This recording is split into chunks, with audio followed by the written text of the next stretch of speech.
Estamos aqui na capela do seminário do Padre Pelágio em Trindade, no sertão de Ana Rosa, conversando com o missionário redentorista, Padre João Otávio Martins.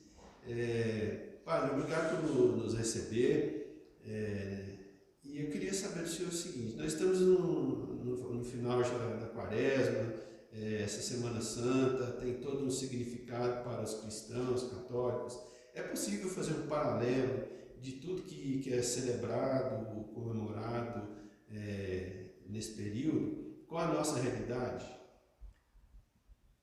E a todos que nos acompanham, a minha oração, minha bênção, nesta semana especial, chamada Semana Santa, onde celebramos a paixão, morte e ressurreição de nosso Senhor Jesus Cristo. Nós iniciamos no domingo passado, chamado Domingo de Ramos, esta semana, onde fazemos a memória e lembramos de como Jesus se deparou com os judeus, com a religião da época, sobretudo a religião judaica.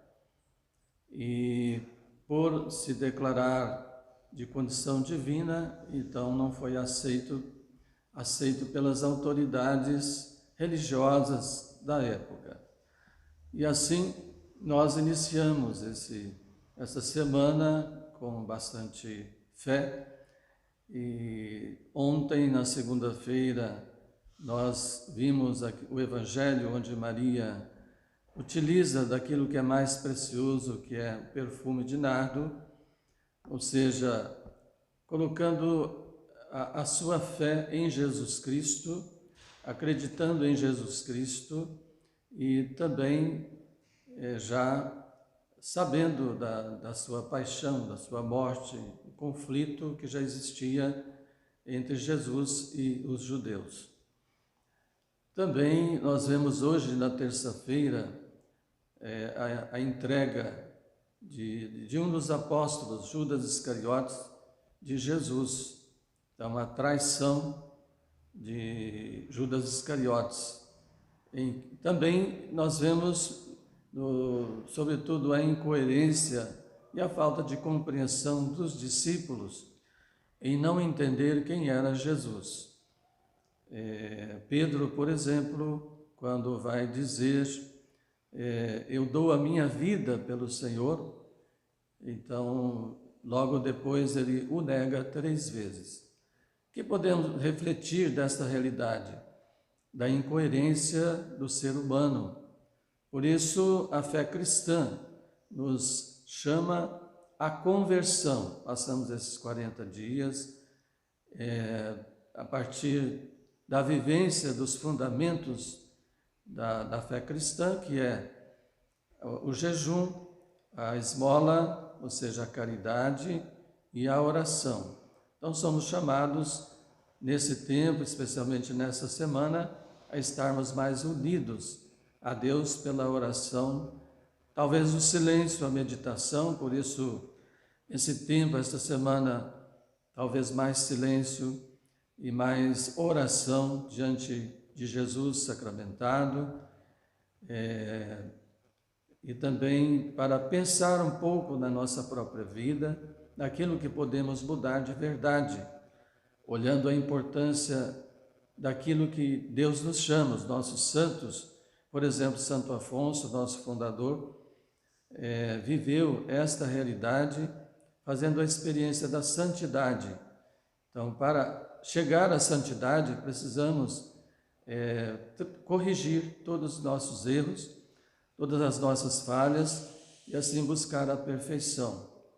Buscando a perfeição, então, vamos nos assemelhar a Jesus Cristo, que soube passar por esta humilhação, doando sua vida por amor à humanidade, chegando a silenciar diante da violência, por exemplo, de Pilatos, de Herodes, dos soldados, vendo na sua humilhação ser soltado o pior dos ladrões, Barrabás, e sendo crucificado inocente. O que nós podemos tirar nessa semana também, olhando a Maria, a mãe de Jesus, Maria de Cleofas, Verônica e algumas pessoas que perseveraram, vendo Jesus carregar a cruz, chorando, morrendo com Jesus também, como Maria, diz o Evangelho, Maria ficou firme ao pé da cruz, certamente morrendo junto a seu filho, mas fazendo este testemunho, dando testemunho como mãe, como a gente vê também no mundo atual o sentido da mãe, né?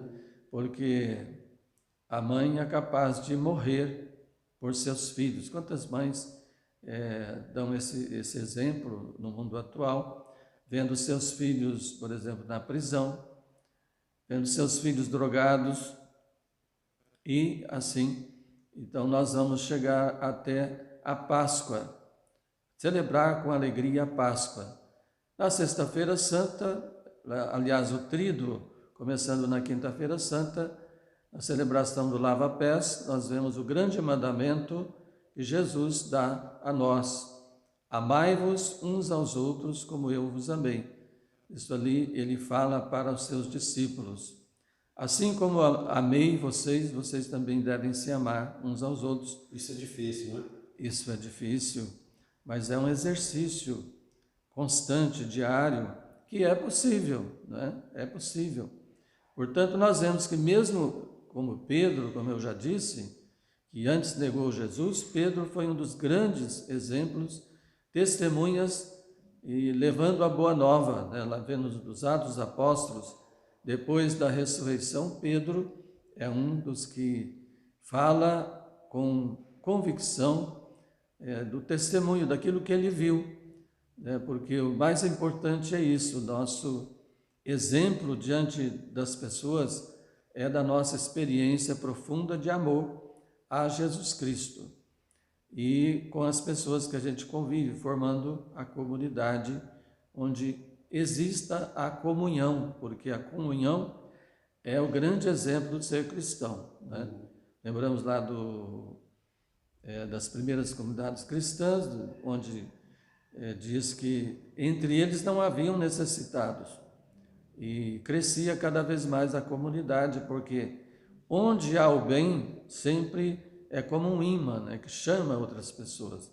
A comunidade que vive na coerência, na fraternidade, no perdão, na misericórdia, com certeza atrai muitas pessoas que estão carentes deste amor, desta misericórdia, deste perdão. Nós somos chamados a essa experiência nessa semana. E Sexta-feira Santa celebramos a paixão e morte de nosso Senhor Jesus Cristo. Esse momento solene, né, que nós todos somos tocados por esta força de Jesus presente em nós, que também lembramos nesse dia, nessa celebração, a nossa miséria humana, nossas fragilidades, e a gente sabe que também um dia nós passaremos por essa realidade da morte, mas acreditamos na vida nova, na ressurreição. E depois silenciamos no sábado, um dia onde Jesus está sepultado, e celebramos, por exemplo, as dores de Maria, lembrando Maria como aquela que esteve mais perto, mais próximo de Jesus até a cruz.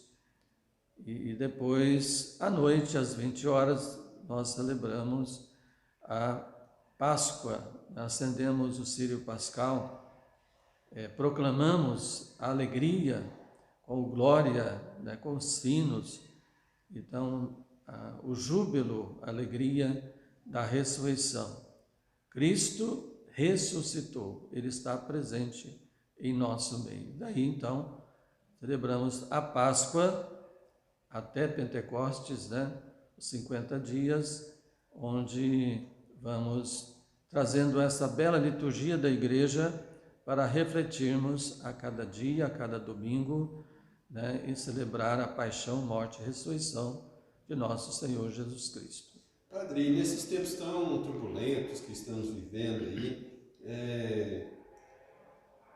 como que é por isso até que a gente tem visto as igrejas lotadas, por exemplo, no domingo de Ramos aconteceu, isso virou até notícia, todo mundo repercutiu isso, né? Que as igrejas estavam cheias, né? O senhor acha que tem a ver com esse momento que as pessoas estão buscando assim um lenitivo para tanta dor? Eu penso que nós estamos passando por um momento de crise. Toda a história, em todos os momentos da história, existem crises, mas cada momento existe uma crise maior ou menor. E o ser humano passa por esta crise existencial, tanto de fé, como também da situação de desigualdade social, de pobreza, mesmo material, situação de exploração em cima dos pobres, né? Tanta coisa que a gente vê na história inteira, né? Mas eu acho que essa crise é uma crise diferente das outras, porque estamos ainda terminando a pandemia, ainda não acabou, né? Embora as cidades todas estão liberando a máscara, mas ainda precisa de ter o cuidado, como mesmo os decretos falam, né, de que as pessoas que têm comorbidade, as pessoas mais idosas, as pessoas que têm enfermidades, precisam ainda usar a máscara, precisamos de cuidar da vida, da saúde. Por um lado, é alegria para nós que passamos esses 2 anos, né, nessa carência e com tanta gente que morreu por causa do vírus do Covid-19, e agora a dengue, né, sobretudo aqui em Goiânia, é o lugar que mais tem dengue, segundo as pesquisas, e tantas doenças que aparecem, gripe, né? Então a crise ainda que existe, mas essa crise que eu estou falando, ela é existencial devido também à falta de fé, devido aos convites que o mundo faz, a situação das tendências, mesmo dentro das religiões, né? E momento histórico da competição.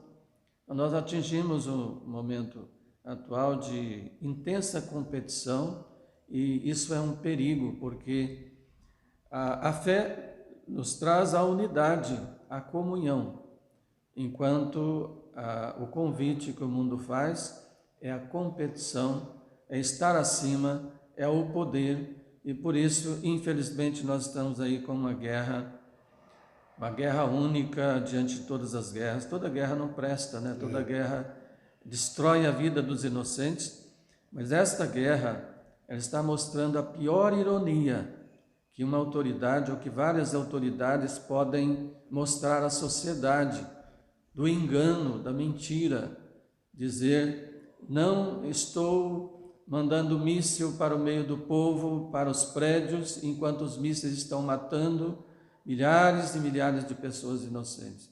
Essa é a pior ironia, né?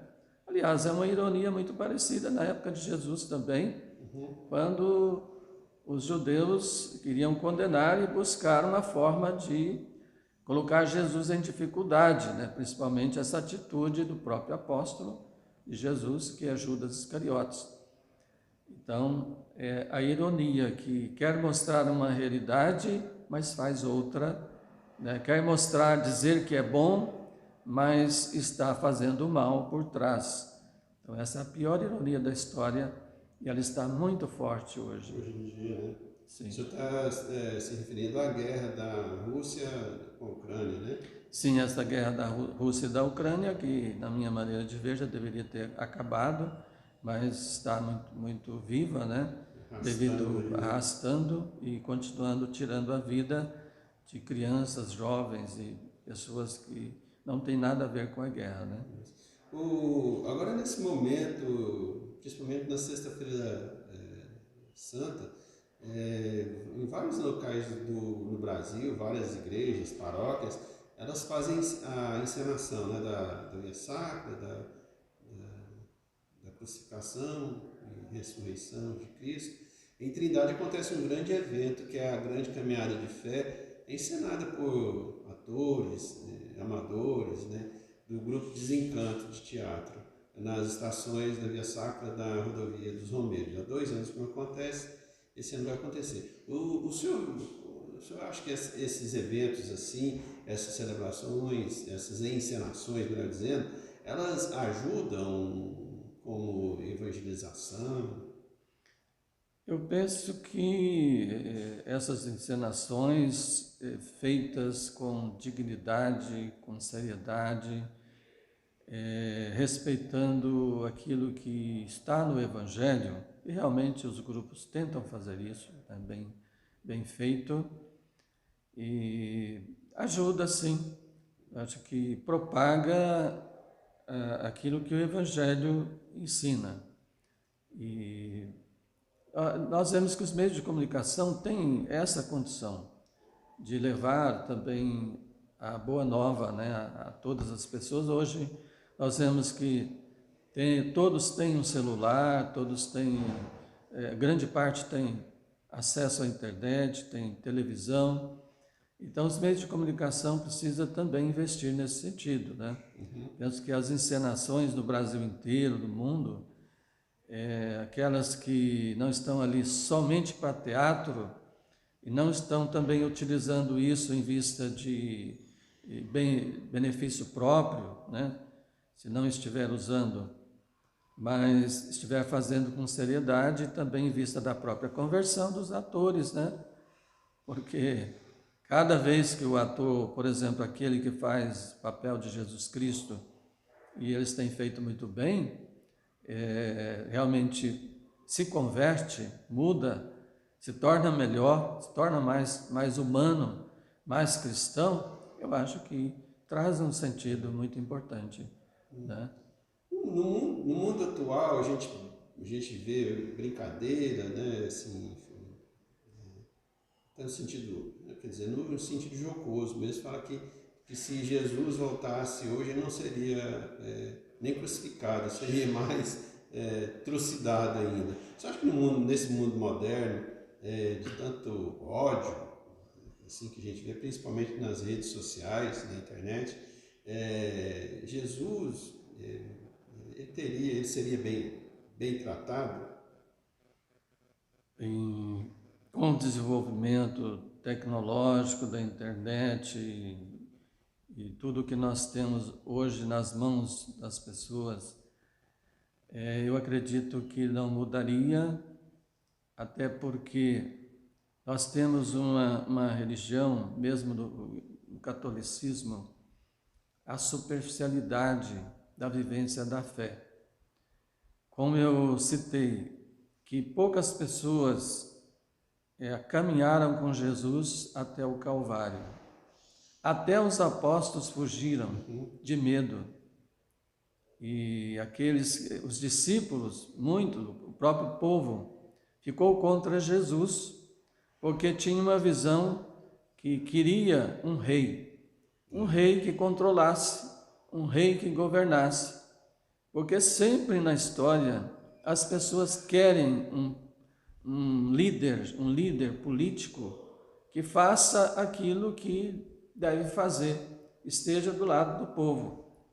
Mas esta carência continua, porque nós vemos essa dificuldade das pessoas de exercer o poder. Então, o poder muitas vezes corrompe, e a pessoa aqui e ali, mesmo sendo boa, uma pessoa do bem, ela é levada a corromper, né? Então, nós vemos que esta presença da atualidade, do desenvolvimento, ela provoca a mesma situação da época de Jesus, em que nós não temos uma religião, um povo totalmente evangelizado. Tanto é que o objetivo da igreja, no momento histórico, de ter uma catequese bem preparada, uma catequese que aprofunde o conhecimento de Deus e a vivência na igreja, né? Conhecer a doutrina da igreja, conhecer o catecismo. Você vai perguntar para os nossos católicos, quem é que conhece realmente o que está no catecismo da igreja, que está na doutrina da igreja? Quem é que conhece realmente as partes da Santa Missa? Bem E daí poucos, por né? diante. Então, são poucos, por quê? Porque não há ainda uma catequese para o aprofundamento. Então, eu vejo que é necessário esta catequese, a igreja está se empenhando para isso, formando melhor as lideranças, os nossos catequistas, e por isso a superficialidade leva, às vezes, ao engano, e facilmente a pessoa sai da igreja, sai da pastoral. Não, quando precisa mais de tempo, de dedicação, muitos não têm tempo, como diz o Padre Zezinho, né, numa música dele, não tem tempo, e que os meios de comunicação, a televisão, muitas vezes converte mais pessoas para o lado do mundo do que o padre no altar. Só para aproveitar aqui o momento, é difícil para a gente entender que a mensagem de Jesus, ele não veio aqui com aquele propósito de ser o rei aqui no mundo, né? O reino dele não é desse mundo, a gente não entende muito bem isso e procura, faz muita mistura de religião, da ação de um líder religioso, cristão, com coisas desse mundo, principalmente na política, né, na gestão pública, essas coisas, né? É difícil da gente entender isso de verdade e colocar em prática, né? Separar as coisas, né? Todos nós cristãos batizados somos chamados a esse desapego. Jesus, quando ele diz, eu não sou deste mundo, né? Porque ele nega toda a mundanidade que explora, todas as atitudes que corrompem o próprio ser humano. Então, para que nós cheguemos à santidade, cheguemos a sermos parecidos com Cristo, nós devemos nos desapegar. Não quer dizer que a gente não vai usar das coisas, do necessário, não vai deixar de se alimentar, né? Mas desapegar, ou seja, não colocar isso em primeiro lugar, que aí está o perigo de adorar os deuses falsos, né, do mundo moderno. Quem são os deuses falsos do mundo moderno? O dinheiro é o primeiro deles, né? Mas hoje as pessoas estão adorando até o celular. Ela não larga o celular para nada. Até no carro, você anda no trânsito e vê as pessoas dirigindo mal ou atrapalhando o trânsito porque está no celular.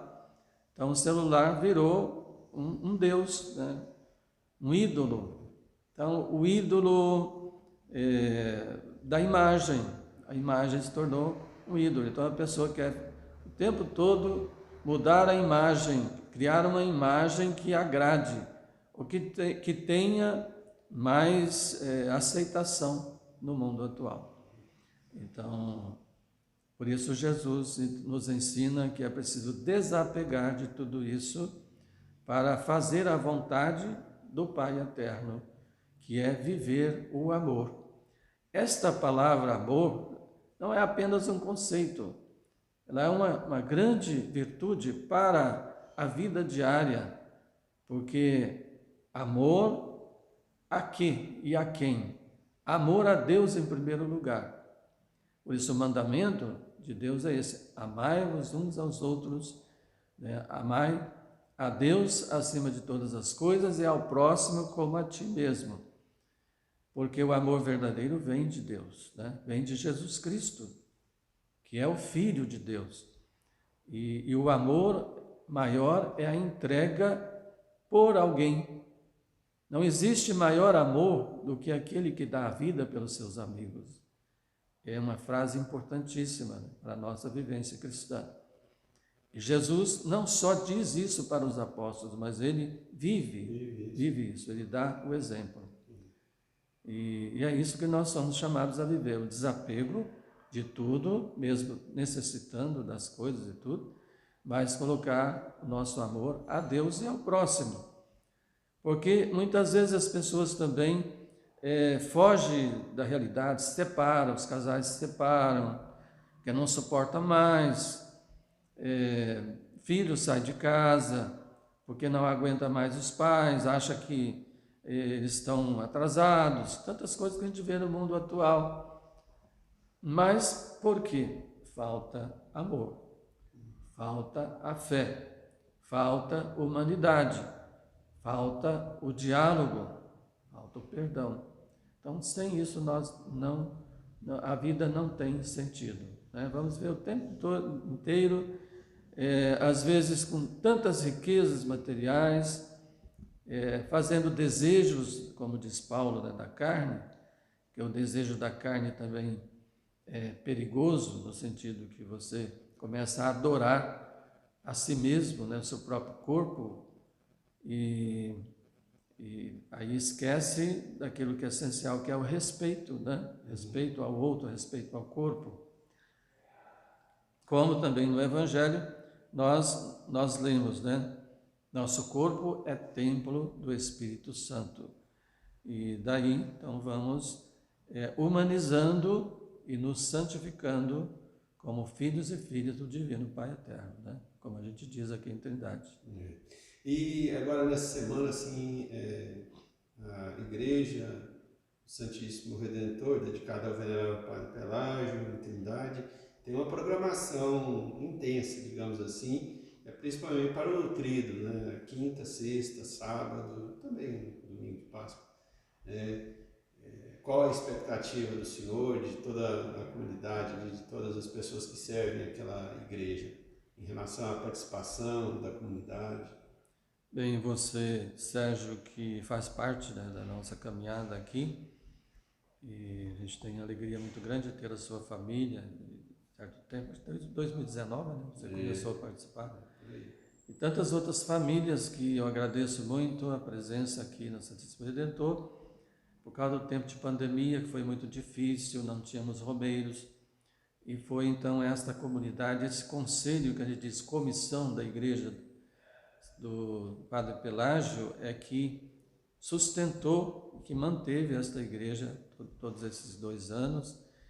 E agora nós voltando, e o povo também voltando, você viu as últimas missas, né? A igreja está bem cheia, a saudade, né, de voltar à Santa Missa, de retirar a máscara, de rezar forte, de cantar bonito, né? Tudo isso nós já estamos fazendo a experiência. E quinta-feira, às 19h30, convido a todos para a Santa Missa, um lava-pés. Logo após a adoração ao Santíssimo Sacramento, a noite inteira, sexta-feira, a manhã inteira, até às 14h30. E reforço, uma virtude, né, criada, um costume criado pelo povo católico aqui, muito bom. Quando eu cheguei já tinha, né?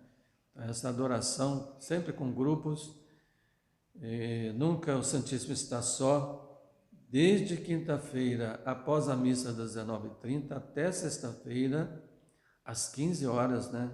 A gente para um pouquinho, porque precisa preparar, mas essa adoração, convido a todos também para essa adoração, veja o seu horário que você pode vir, e na sexta-feira, às 15 horas, a celebração solene da paixão e morte de nosso Senhor Jesus Cristo. No sábado nós temos 9 horas, a celebração das Dores de Maria, é nova aqui, por isso eu convido a todos para participarem. E no sábado, às 20 horas, celebração do Fogo Novo da Páscoa, proclamação da ressurreição de Jesus. E no domingo, então, as missas normais da Páscoa.